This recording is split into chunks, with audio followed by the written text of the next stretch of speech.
ఇక కేఏ పాల్పై లైంగిక వేధింపుల కేసంట. ఆయన కార్యాలయంలో పనిచేసే యువతి ఫిర్యాదు చేసింది.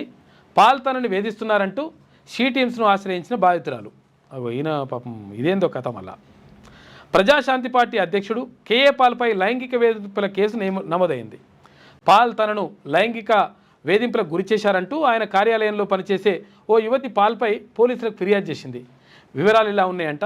ప్రజాశాంతి పార్టీ అధ్యక్షుడు కేఏ పాల్ కార్యాలయంలో ఓ యువతి అంటే పేరు రాస్తలేదు, ఎందుకంటే లైంగిక వేధింపులు కాబట్టి అట్లా పేరు రాస్తలేరు.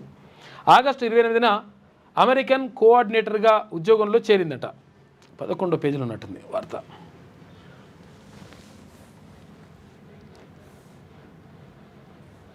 Next 11 page.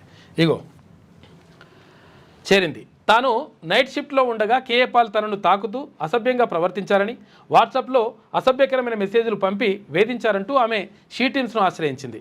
కేఏ పాల్ వద్ద ఉద్యోగం మానేసిన ఆమె తన ఆరోపణలకు సంబంధించిన ఆధారాలను కూడా షీ టీమ్స్కు సమర్పించింది.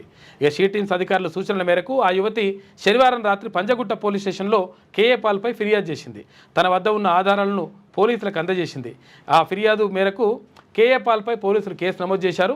దర్యాప్తులో భాగంగా పోలీసులు కేఏ పాల్ కార్యాలయానికి వెళ్ళగా తాళం వేసి ఉంది. కేఏ పాల్ ఆచూకీ కోసం అక్కడున్న ప్రైవేట్ సెక్యూరిటీ సిబ్బందిని పోలీసులు ప్రశ్నించగా ఆయన అప్పుడప్పుడు కార్యాలయానికి వచ్చి వెళ్తుంటారని చెప్పినట్టు సమాచారం. అయితే కేఏ పాల్ను ఫోన్లో సంప్రదించేందుకు ప్రయత్నించామని ఆయన అందుబాటులో లేరని పోలీసులు చెప్పిరట. కేసు దర్యాప్తులో కొనసాగుతూ ఉంది. కేఏ పాల్ పైన మరి ఆరోపణలు వచ్చినాయంట. మరి ఏందో కథ అసలు యాక్చువల్గా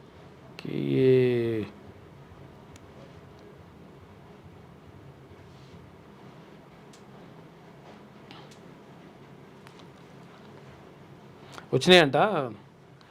ఫోన్ కలుస్తలేనట్టుంది.